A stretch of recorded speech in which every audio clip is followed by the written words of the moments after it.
Fala galera, beleza? Vocês também estão legais, tranquilo, de boa? Então tá, ó. Galera, é o seguinte, vamos falar um assunto aqui que é bem importante para você entender o funcionamento da climatologia geral, que é a circulação geral da atmosfera. Talvez um dos temas mais complexos da geografia que a gente tem e que com certeza é uma grande dificuldade para o seu entendimento. Zona de alta pressão, baixa pressão, ciclone, formação de furacão, tufão, etc.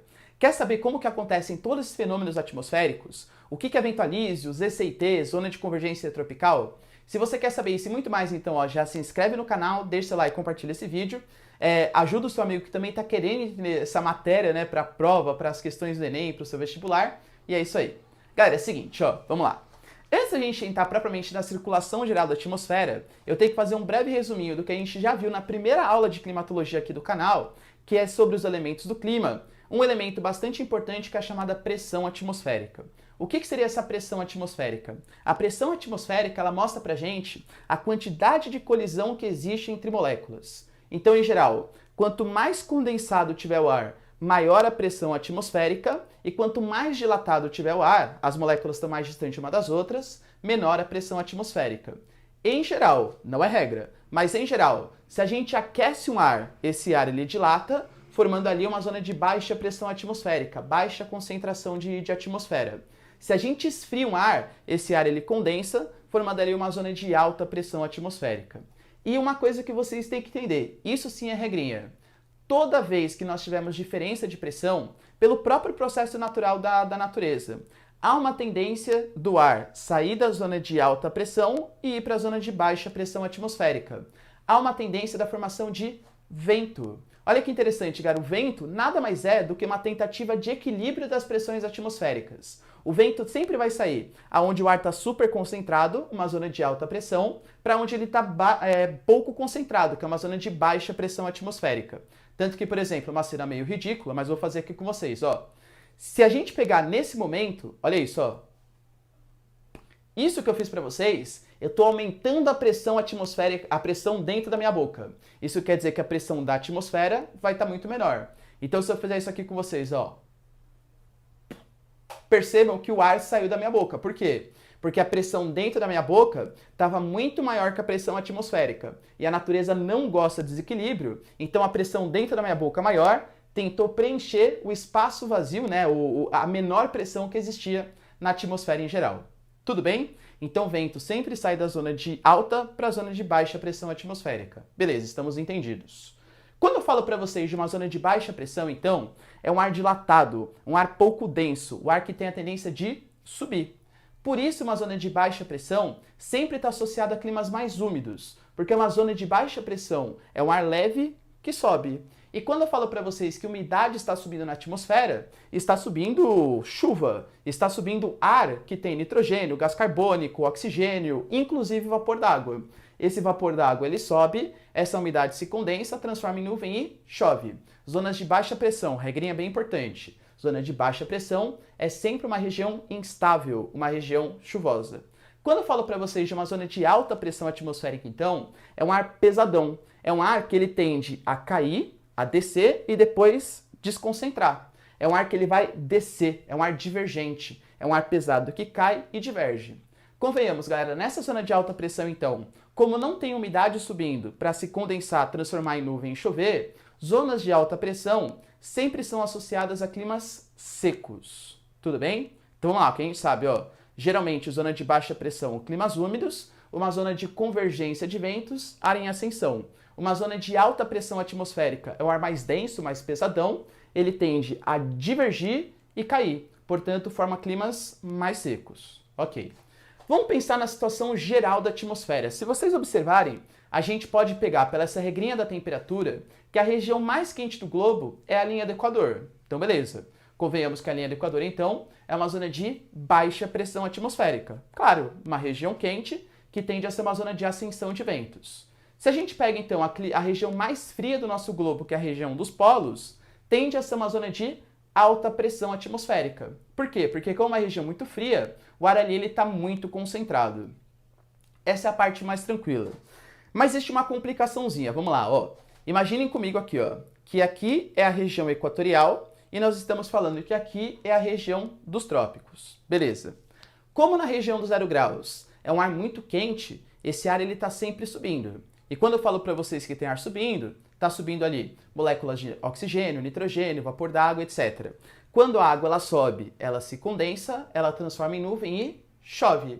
Se vocês observarem na região equatorial, é uma região muito chuvosa, justamente por ser uma zona de baixa pressão atmosférica, uma região de ascensão de ventos úmidos. Observem, por exemplo, nessa imagem que eu vou colocar para vocês, que as principais florestas do mundo, elas estão na região equatorial. A floresta amazônica, a floresta do Congo, a floresta da Indonésia, todas elas na região de baixa pressão atmosférica, na região equatorial. Só que esse vento da zona de baixa pressão, ele vai subindo, subindo, subindo, a umidade condensa, transforma em nuvem e chove. Quando o ar ele continua subindo, ele vai descer nas regiões subtropicais, na região próxima do 30 graus. Esse ar que sai do 0 e chega no 30, a gente vai chamar de contralísio. São os ventos contralísios, ventos secos. Como essa região do 30 graus, essa região subtropical, está sendo uma região de descendência de ventos, gerando uma alta concentração de moléculas ali, zona de descendência de ventos é uma zona de alta pressão atmosférica. Se vocês observarem, todos os grandes desertos do mundo, todos é exagero, claro, em climatologia, mas a maior parte dos desertos do mundo, eles estão na região do 30 graus, tanto o 30 graus sul como o 30 graus norte. Observem, por exemplo, o deserto do Atacama no Chile, o deserto do Kalahari na África, o deserto de Gibson, Outback, Vitória na Austrália, o deserto de Arizona nos Estados Unidos, o deserto do Saara, o Oriente Médio, praticamente um deserto como um todo. Todos esses grandes desertos formados na região do 30 graus, justamente por ser uma região de alta pressão atmosférica. E olha que interessante, toda vez que a gente tem uma diferença de pressão, a consequência não é a formação de vento? Verdade, professor? 30 graus, zonas de alta pressão, 0 graus, uma região de baixa pressão atmosférica. Qual a consequência quando há diferenças de pressões atmosféricas? Vento. Nós vamos então ter um vento que sai do 30 graus e vai em direção ao 0. Esse é o vento mais importante da sua vida, digamos assim. Esse vento ele é conhecido como o vento alísio. O vento alísio. O vento alísio, então, nada mais é do que um vento que sai das zonas de alta pressão subtropical, que é uma zona de descendência de ventos, em direção à região equatorial. Só que se vocês observarem, vamos complicar um pouco mais o nosso papo aqui. Vocês estão observando que ele não faz um caminho reto, ele não vai pelo mesmo meridiano, ele faz uma pequena curvinha ali na sua trajetória. Sabe por que isso acontece? Isso tem a ver com um fenômeno que os físicos estudam, chamado de efeito Coriolis. O efeito Coriolis ou efeito Coriolis, ele seria um desvio da parcela dos ventos ou das correntes marítimas, ou seja, grandes massas de fluidos causadas pela diferença de velocidade de rotação na Terra. Como assim, professor? Se vocês observarem, a região equatorial é uma região que ela gira, pelo menos a velocidade tangencial, tem uma velocidade muito maior do que as regiões de alta latitude. Como assim? Convenhamos, galera, ó, a circunferência das áreas equatoriais ela é gigantesca e ela tem 24 horas para fazer toda aquela volta. Isso quer dizer que ela tem que percorrer, ela tem que ter uma velocidade muito, muito grande. Quando a gente fala de uma região de alta latitude, a circunferência de uma alta latitude é bem pequenininha. Então ela tem um espaço menor para percorrer nessas 24 horas. Tanto que, por exemplo, vocês ficaram sabendo todo aquele processo que teve do Brasil conceder a base de Alcântara para os Estados Unidos para ser uma base de lançamento de foguetes. Poxa, por que será que os Estados Unidos está tão interessado no Maranhão? Porque é uma região de baixa latitude, onde a velocidade escalar é muito maior e você precisa gastar menos combustível para colocar um foguete em órbita, porque você aproveita o próprio movimento de inércia da Terra, a própria velocidade de rotação do nosso planeta, que é muito maior na linha do Equador do que nas regiões polares. Então, por essa diferença de velocidade, você vai ter um desvio na parcela dos ventos e das correntes marítimas. Outra coisa super importante, então, ó, vamos colocar mais uma definiçãozinha. Todo vento, em grandes proporções, ele vai se movimentar num sentido cíclico. Uma zona de baixa pressão, vamos lá, ó, a gente tinha falado que era uma zona de convergência de ventos e ascensão desses ventos. Vamos colocar mais uma informação? Toda vez que essa zona de baixa pressão ela sobe, esse vento sobe, ele vai subir num sentido cíclico, que é um fenômeno que a gente conhece como ciclone. O que é um ciclone, então? É uma zona de baixa pressão. Sinônimo para a geografia. Ciclone e zonas de baixa pressão são exatamente a mesma coisa. A gente pode falar que são zonas ciclonais ou zonas de baixa pressão. Então, todo ciclone, toda ascensão de vento em sentido cíclico, ela vai ter a formação de nuvem e chuva. Quando eu falo para vocês de uma zona de alta pressão atmosférica, aquele ar pesadão, ele também vai descer em sentido cíclico, formando o que a gente chama de um anticiclone, um movimento anticiclonal, uma zona de descendência de ventos, que tende a deixar aquela região muito mais seca. Tudo bem? Então, a zona do 30 graus, tanto norte quanto sul, são zonas anticiclonais. A região do 90 também é uma zona anticiclonal, enquanto a região do 0 é uma zona de baixa pressão atmosférica. A zona dos 60 graus, por estar numa região entre a alta pressão do 30 e a alta pressão do 90, a gente considera uma zona de baixa pressão atmosférica. Mas é muito mais uma coisa relativa, tá bom? Já que os 60 graus está entre duas zonas de altíssima pressão, ali vai ser considerado uma zona de baixa pressão atmosférica. Ou seja, resumindo, o que a gente tem? O famosíssimo Abababa. Professor, como assim Abababa?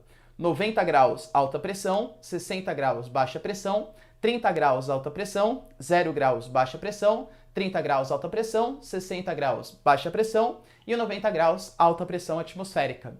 Essa é a circulação geral da atmosfera. E lembrando que sempre que tiver essa diferença de pressão da zona de alta para a zona de baixa pressão, a gente vai ter a formação dos ventos. De todos os ventos, o que vocês precisam saber é a formação do vento alísio. Tudo bem? Se vocês observarem também, eu falei uma pequena mentirinha no começo da nossa aula. Se você mentiu pra gente, é mais ou menos. Sabe por quê? Eu falei pra vocês que o 0 graus sempre é a região mais quente do globo, né? Menti um pouco, galera. Professor, como você fez isso com a gente? Calma, calma. Geralmente ele é a região mais quente do globo, mas concorda que o Sol ele faz um movimento aparente. No período de verão para o hemisfério sul, ele se aproxima mais do hemisfério sul, fazendo com que o hemisfério sul fique mais quente que o hemisfério norte. Já na região na época do inverno para a gente, o Sol ele caminha em direção ao hemisfério norte, fazendo com que o hemisfério norte fique mais quente. E lembra que toda vez que a gente tem um aumento de temperatura, consequentemente a gente vai ter uma redução da pressão atmosférica. Essa variação da zona de baixa pressão atmosférica anualmente é o que a gente chama de ZCIT, também conhecido como a zona de convergência intertropical. Essa zona de convergência intertropical ao longo do ano, ela varia mais ou menos do 15 graus norte ao 15 graus sul, de acordo com o movimento aparente do Sol. No dia 21/12, por exemplo, nosso solstício de verão, quando o Sol está incidido perpendicular ao Trópico de Capricórnio, a zona de convergência intertropical ela está muito mais próxima do hemisfério sul, fazendo com que o hemisfério sul seja muito mais chuvoso no período do verão.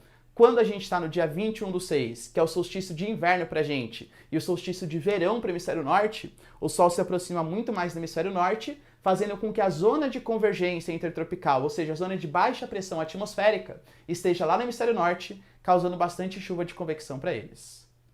Tudo bem, galera? Deu para entender essa zona de convergência intertropical, a circulação geral da atmosfera? Papo difícil, hein? Se vocês tiverem alguma dúvida, já deixa nos comentários que eu vou buscar responder. Qualquer coisa, volta o vídeo, que eu sei que o assunto é um pouco complexo, um pouco dificinho, mas com certeza espero que tenha ajudado vocês. Belezinha? Galera, muito obrigado pela presença de vocês, pela aula. Beijos, abraços e tchau!